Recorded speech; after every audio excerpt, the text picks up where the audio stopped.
Good morning, everyone. Let me give you our posture at this moment as we have just finished session. We're waiting on the members to come out of the chamber, and I'm sure grab them a quick snack and come in here. As soon as we get a quorum, we'll go to work. So it will just stand just for a moment till we can get a quorum in here. We'll stand waiting on that.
Take your spot, Carmen. That's right. All right. I think we finally have a quorum working in the room for us with the members. So let's see if we can kick off this meeting today of the full committee. I see we have a presenter from the Senate here too, so we're ready to roll. Let me first welcome all visitors. Thank you for coming. Educators, again, hold your hand up. Let us recognize you, members. Thank you, educators, for what you do. Daily heroes, so proud of what our educators do in our schools and the work that you perform every day. I don't know if you paid any attention to our session, but we recognized quite a few groups today, and I thought about you, educators, every time we were recognizing these people in the sense of we're calling them heroes, that you're truly my hero, and what you do in the classroom for those children means so much to the state. Let me work down here. Chairman, do you mind opening us up in a word of prayer? Lord God, I just thank you for this day. Lord, I thank you for life and the opportunity to be here to serve the people of Georgia. Lord, I thank you for each person that's represented in this room. Lord, just give us wisdom and guidance today as we make decisions for the families and the students in this state. Give us traveling mercies as we all leave this place, and allow us to come back and finish this session strong. We ask all these things in the name of Christ. Amen. Thank you, Chairman. Good job there. I had a request, Senator, by your peer to go first, but he's not in the room. So, by the way, I was going to let you two kind of battle it out, but you are here. Let's open up, Senator Still, if you would come up here to the podium. I'll get you the mic. We'll open up with the Charter Schools Act of 1998, completion schools. Senate Bill 369. If you would, read your LC number. And I believe there was a sub there. So as soon as you do that, I'll turn the microphone over to you. Sure. Thank you. The LC I've got is 492804S. Is that what y'all have? That's good. Staff's good. Got you set up. Mike's yours. Thank you, Chairman. Committee, good to see y'all again. We presented this bill just a few days ago. And the only change that was made, and this was at the request of the Pro Tem, was the language that you see starting on line 27, that we're going to put the State Board of Education is going to establish the definition and rules for this program, that they're the overarching body on this. This bill, again, just as a refresher, is a combination of a couple of House bills that we affectionately refer to as the USS Charter Schools vote. And so it started off as Senate Bill 369, but then a growth of bipartisan effort in the charter school space. I can walk you all through the bill, but the only language that's different from what we added before is 27 through 48, and then just clarifying that for the first section. But as it goes through everything else, virtual sports, Section 2 used to be House Bill 1218. That was Representative Flournoy's bill, and allows for kids to participate in extracurriculars. That continues on to page 8. Section 3 gets into 1206, which was Chairman Jones's bill, the other Jones, Todd. And Section 4 goes back to the original SB 369. Section 5 is original SB 369. Section 6, just renumbering from 369. Then Section 7 is House Bill 1257.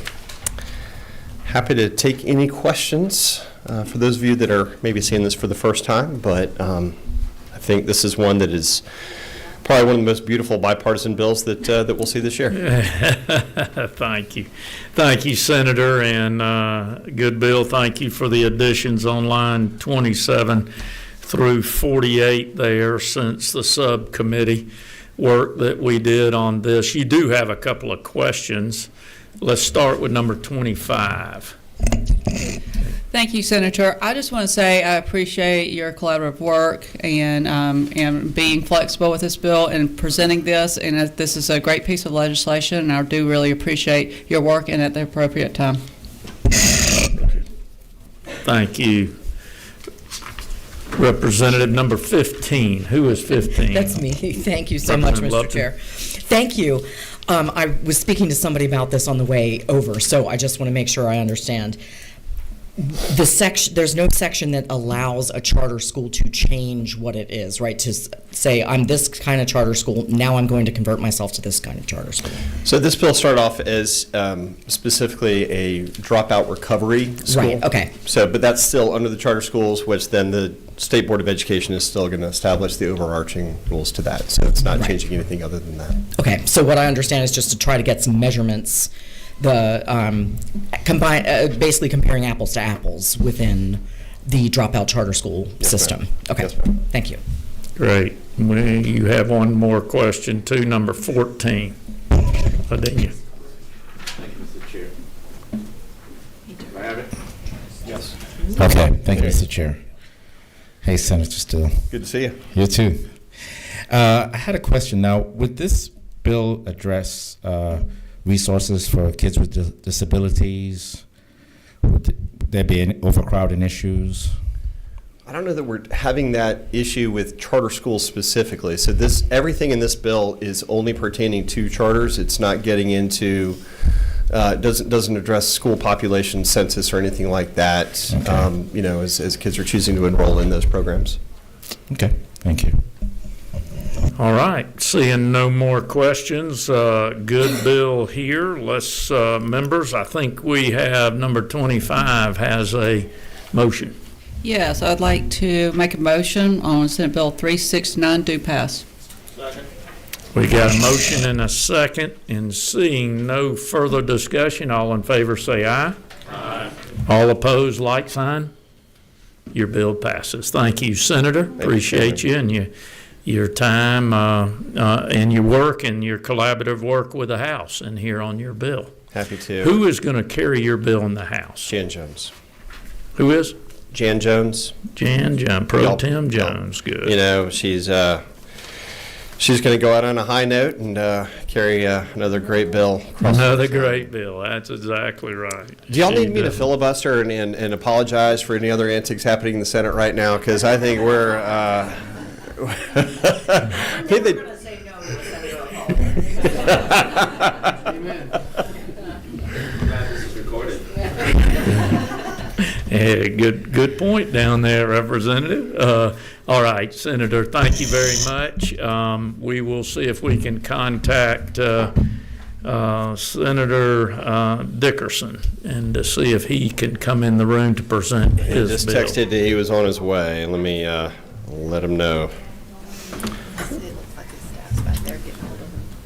Yes, I believe somebody's trying to get a hold of him in the back. He said he'll be here just in a minute, so we'll pause until he enters the room, and members here, SB 513, I'll take the liberty of using this minute, members. I'm going to take SB 431 off for further work on that bill.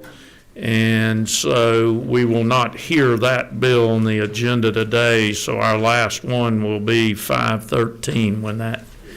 Mr. Chairman, he is in the elevator on the way out. Great. Well, we'll just pause for a minute for him.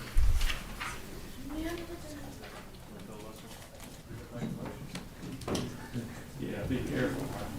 We need to get this one working here for 513.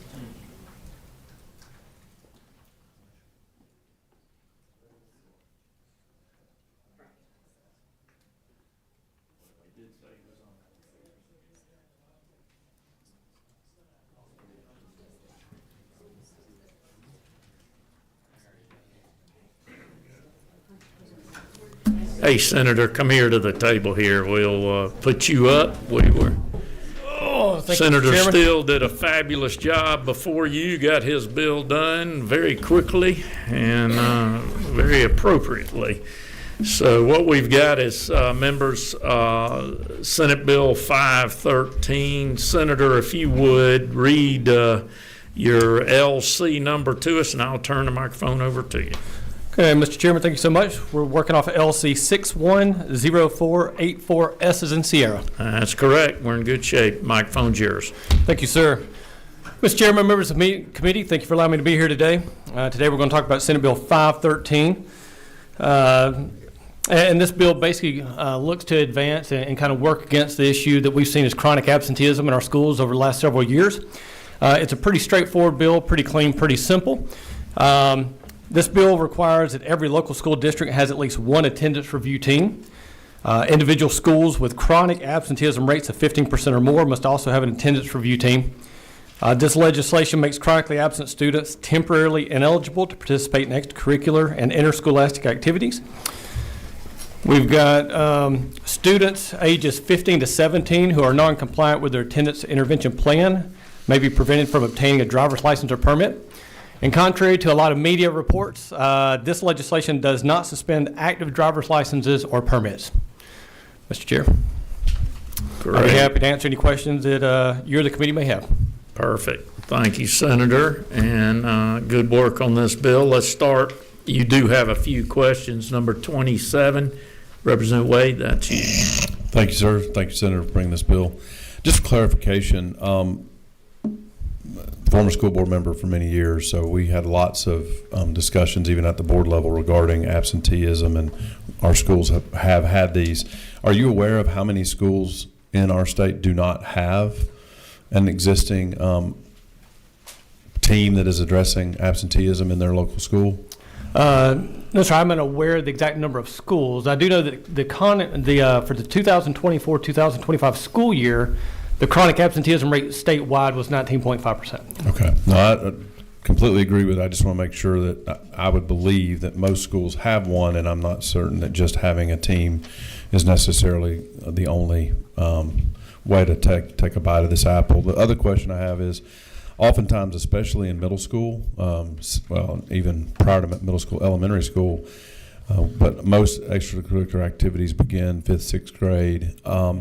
If it's a parent that is the reason that the child is not attending school, how do you address the one thing that we know, one of the things that we know that helps students actually complete school is having a balanced approach, which is athletic and extracurricular activities. And if a student is not attending school because the parent is derelict in their duty, is punishing the child with extra, have you addressed that type of concern where the team can determine it's not the child's fault, it's the parent's fault or guardian?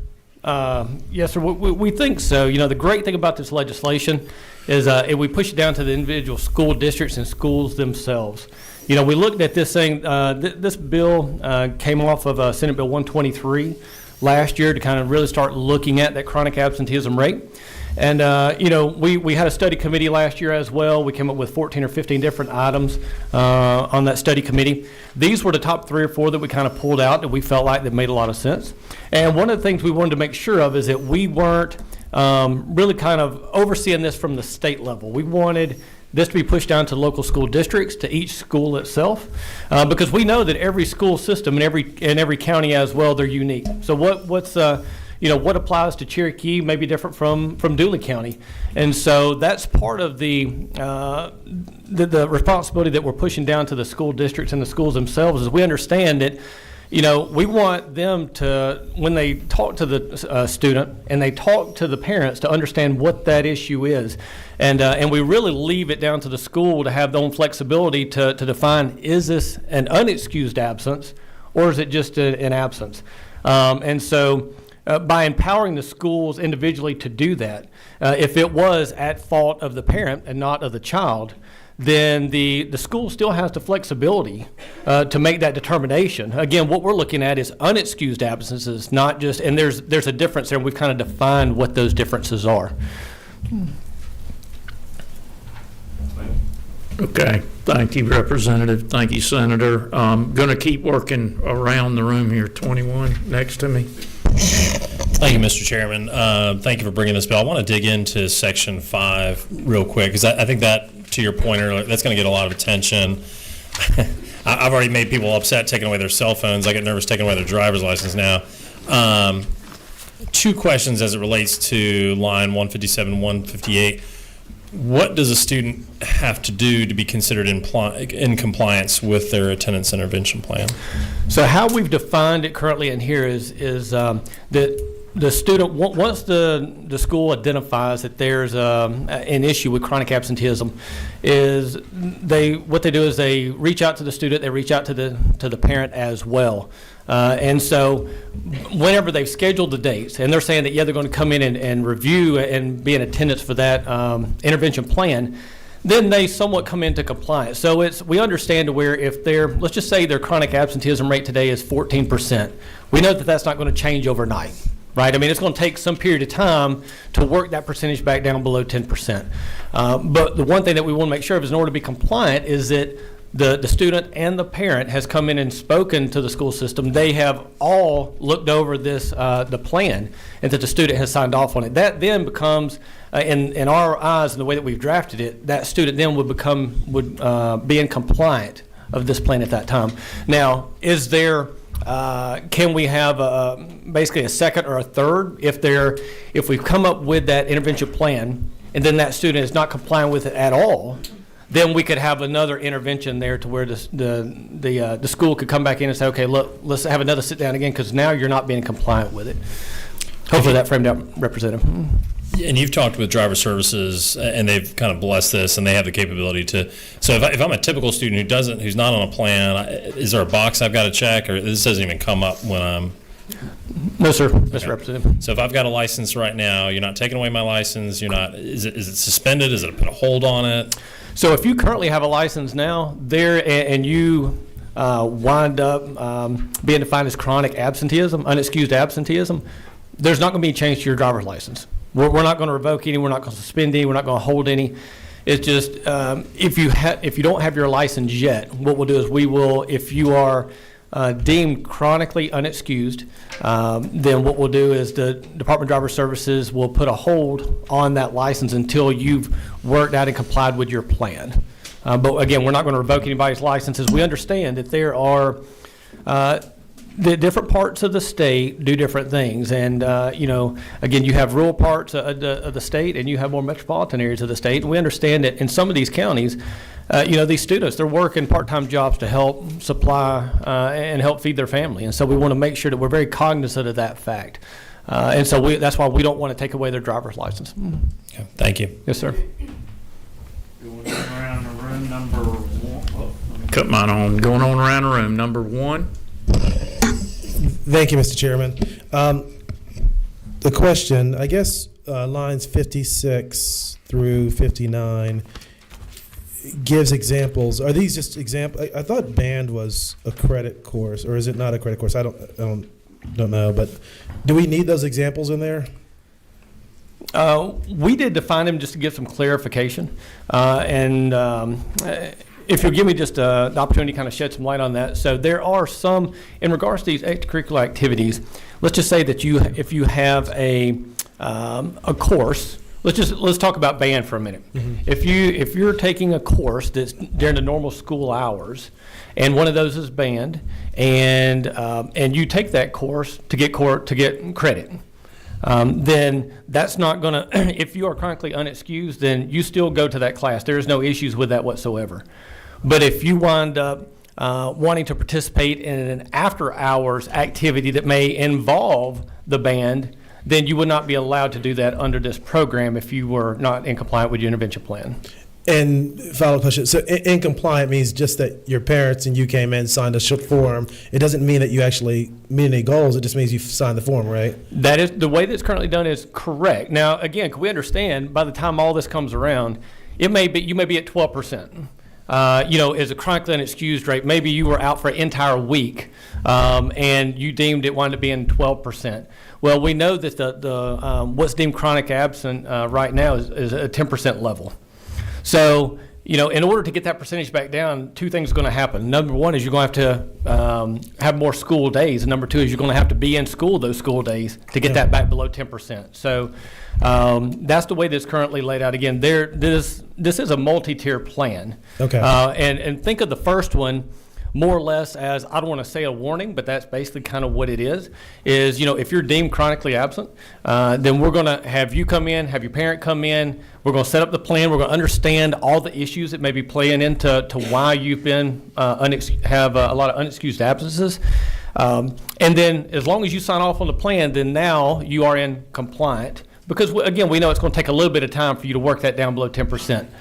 But now, if you sign off on the plan, and you keep having unexcused absences, then there's going to be another tier that comes around to basically say, okay, well, look, we came up with an original plan. You're not complying with that plan, and so now we're going to have to readjust and look at this again. Okay, thank you. I guess my only concern is that for some students that are in this situation, those extracurricular activities may be the only thing getting them to school in the first place, and that if we pull that away, you may have more kids dropping out because that one motivation to stay on the team, to stay in the sports, to stay in the band, to stay in the course is taken away. So that's probably my biggest concern, but thank you. Okay. Yes, sir. Thank you. Continuing around the room, number 24. Thanks, Mr. Chair. Question for you. I appreciate your bill.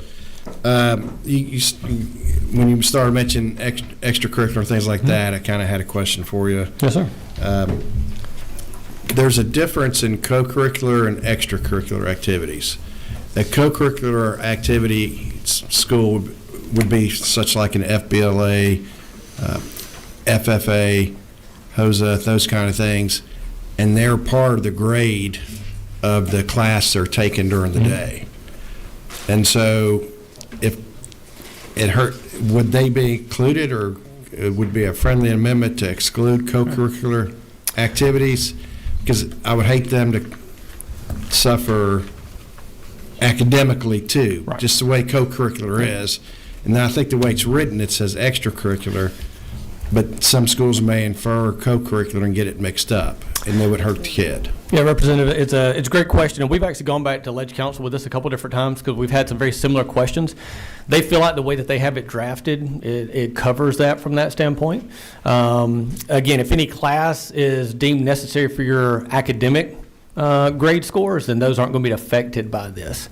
Or any activities, I guess. Or any activities from that standpoint, yes, sir. Because I just think especially FFA is probably one of the strongest, in FBLA.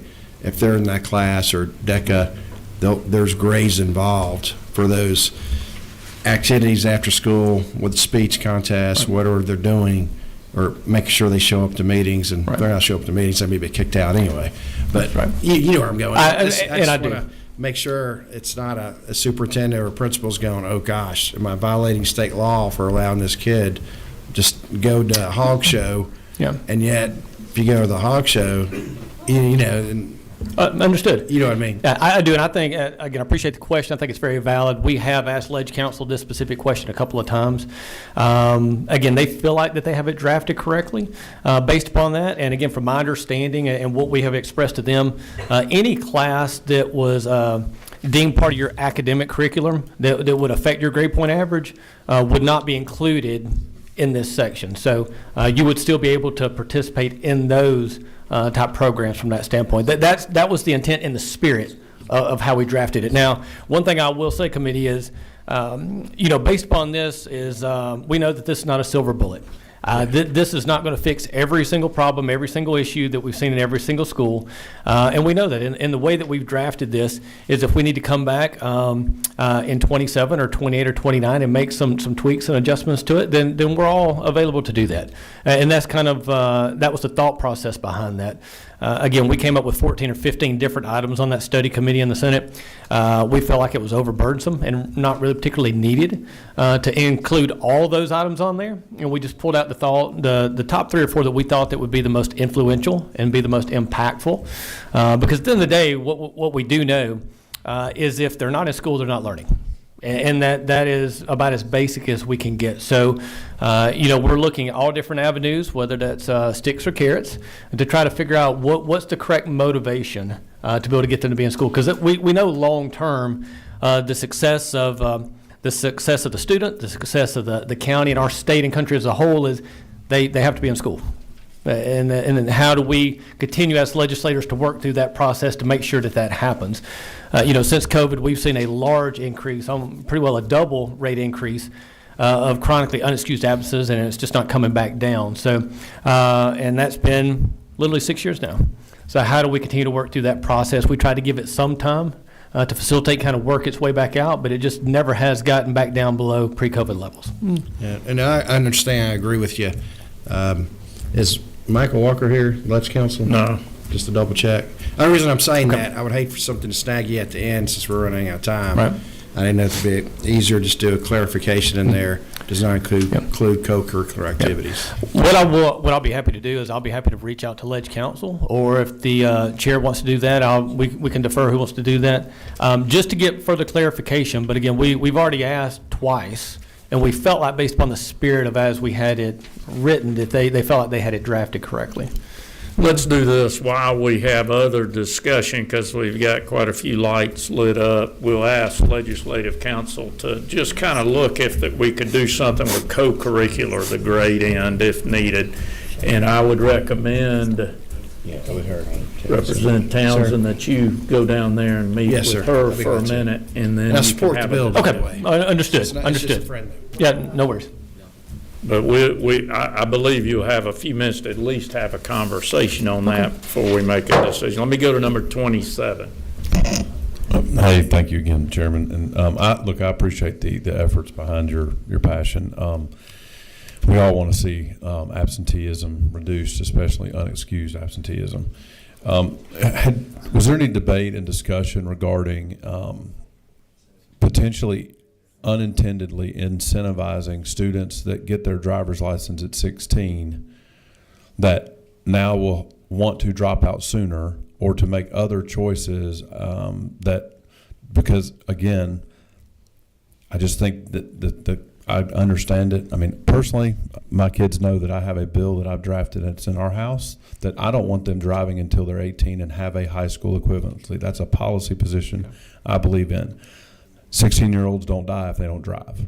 That's right. That's just a personal thing because I lost a friend in high school and he shouldn't have been behind a wheel, period. And he was not drinking. He was just not prepared. He didn't know what he was doing. But do you not think that there's a potential in certain communities that could be an unintended consequence, that if we're saying we're going to take away this, if you're unexcused and you've had a chronic absenteeism through your late middle school and early high school, and it's more parent and guidance driven in the home versus the actual child who's not fully cognitively developed, they see a car as a way out, and then that could hurt our graduation rates. I have a legitimate concern about tying the driver's license as the punishment personally. I'm not going to make a recommendation to change the bill. I'll be happy to work with you on a better stick. I just think that that's a potential unintended consequence. Did that ever come up in discussions? We spoke about it just a little bit, but our stance on it was, and again, I kind of date myself a little bit, but back whenever I was in middle school and high school, I mean, the things that were really important to you were your sports and extracurricular activities and your driver's license, and that's so we kind of revolved and looked around those two items.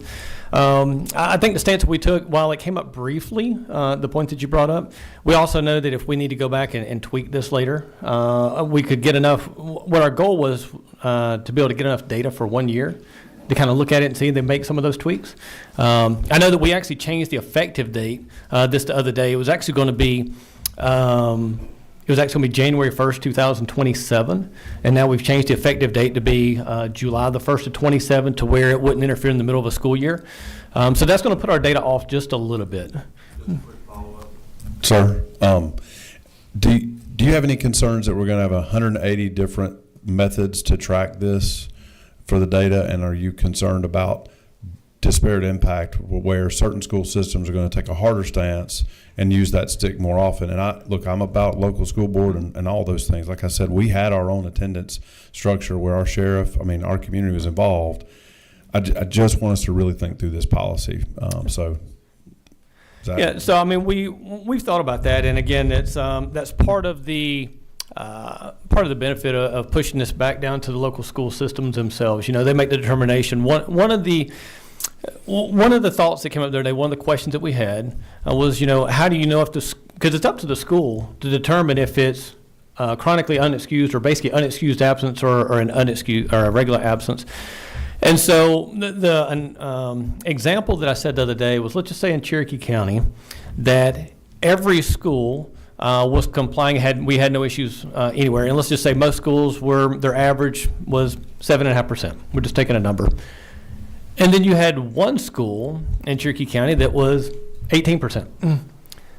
Well, based upon the data that we're getting, my first thought would be we need to go look at that one single school, because are they unintentionally marking students as unexcused absence instead of just a regular absence, because this determination does go down to the schools themselves. So if we looked at that from a district level and we looked at that from a Department of Education level, then we could probably know, okay, we have one outlier school in this whole district that just doesn't make a lot of sense. Why is that happening? And we kind of go in there and look a little bit more. Is it because of the student population that's there? Is it because of the area, the county that it's in? Or are they just not marking them correctly, which is a possibility from that standpoint. So I think every school itself is going to have that option to grade it as they want to, but I think overall we may have some outliers, but I think as we work through this process again over the next couple of years, as we continue to kind of tweak this I think we could probably take care of any of those minor issues or outliers that may come in, and that's the way that we've kind of viewed it. Let me keep working around the room through the questions. Number 2. Thank you, Chairman. Senator, I appreciate the bill and just laud your efforts to chip away at chronic absenteeism. Similar to Leader Wade's concerns, hesitations around DDS. Okay. Are they supportive of this bill?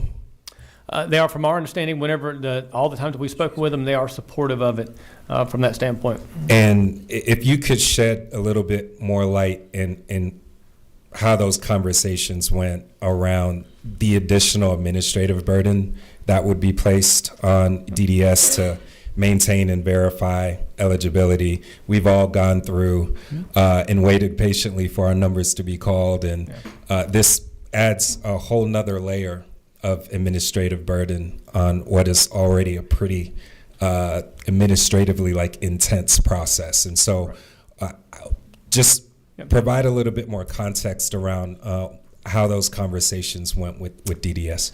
Yeah, and I appreciate the question. So keep in mind, how this is going to flow is the information will flow from the schools and the school districts up to the Department of Education. So it will be up to Department of Education's discretion then to send that information to DDS. Which they already share some of that information now. So for us, and the conversation we've had, it should not be overly burdensome, because again, that's going to be at the discretion of the Department of Education, and that's going to have some discussion between the schools and the school districts themselves. So we think it's probably going to be minimal. Obviously, the first year there may be a little bit more work, but again, how we drafted it, it really comes down to the Department of Education more than anything else, as to how much of that information do they want to send over to the DDS. Because they already share some of that information now anyway. And DDS expressed a general level of comfort in that additional burden? Well, from their standpoint, when we talked to them, they were pretty well neutral on the situation. Okay. Because again, they already get some of that information now from the Department of Education. Let me offer this. Miss Lindsay is here from Leslie from DDS, and let me allow her to just answer a couple of your questions that you have. Okay. Good morning. Good afternoon. My name is Shavonda Leslie. I serve as the Director of Governmental Affairs and Communications for the Georgia Department of Driver Services. While we understand the intent of the bill, there are some concerns that we have shared. Our concerns is, one, that this will cause customers to have some extra delays, and our team members will have to address some of the concerns in reference to why a child will not be able to get their learner's permit or their license when they come in to see us. Unfortunately, the Department of Driver Services, as well as the Department of Education, does not share information. That's provided via documentation. When a customer comes in, they bring in their documentation. So it's up to the customer to get that information. Very similar to other pieces of legislation once it's enacted, we will do a campaign to address the customers to make sure that they are informed about what they need. So if this is to pass, we would advise customers that in advance as much as possible, but you do still face the risk of customers coming in unprepared without that documentation. And it would be at the liberty of the school systems as to what they will and will not provide that child. And then last but not least, this does kind of go in the face of what past administration was trying to do in years past when we did criminal justice reform.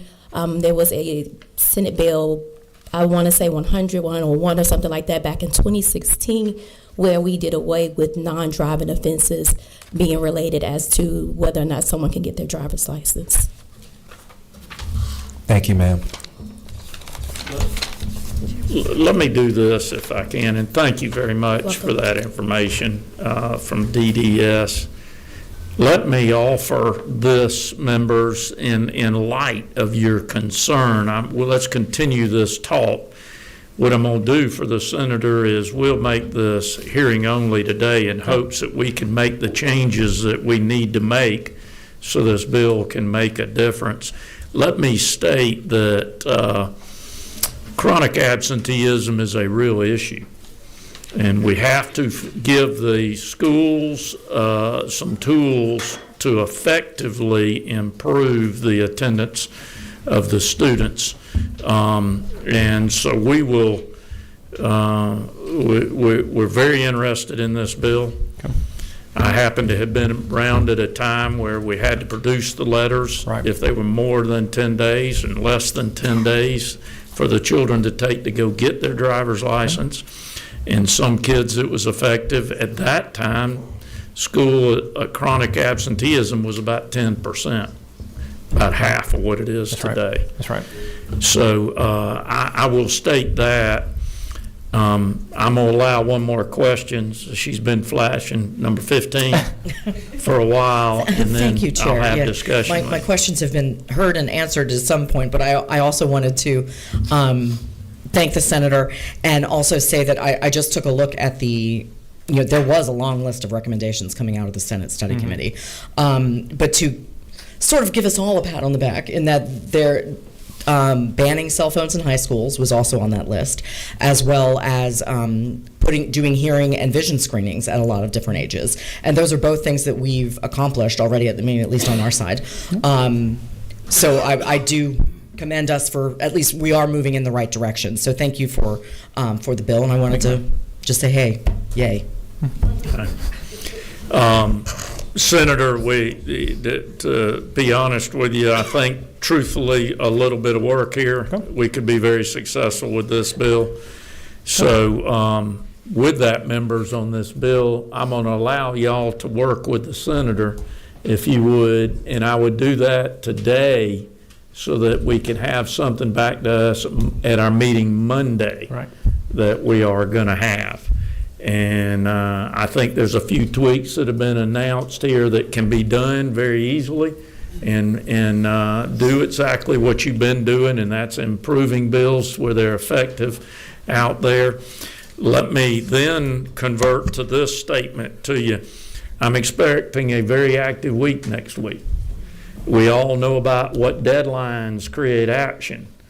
And with that, we're going to go to full committee only, not in subcommittee. So we'll all sit in here together. I'm expecting a long meeting on Monday with quite a few items. I would also guard against you trying to take some of your bill language and attaching to another bill. I really appreciate what we just did. We're vetting bills very good. We're reading them. We're going through them. We're talking about them. We're not just trying to attach things. So I just warn you against that. And the same thing with your bill. If somebody is doing that, be sure that you have completely vetted the language that is wanting to be placed on your bill. Things do get moving quite quick starting Monday, if not already. So I think you've got to really be willing to read and really be willing to listen so that then you can make a proper vote at what we need. I'm expecting, as I said, a long meeting on Monday. I'm already starting to build that agenda out of the bills. There are still some work of this House we need to do. We need to look at study committees. We need to talk some of the stuff you've come to me in resolutions that you would like to see heard. And if some of that could be, hey, I'm planning on being back here next year and I'm planning on this getting done. So I'm willing to do that for you in here. But that's kind of what we got. I do not plan a meeting late tomorrow afternoon. We will hit a long one on Monday. I will watch the session again. We got bumped back a little bit today, and I appreciate you missing lunch for those of us that did and got this work done. So let's work with the senator. Let's get that accomplished. And y'all, let's have a safe evening. We are adjourned. Cool. Thank you. Mr. Chairman, thank you.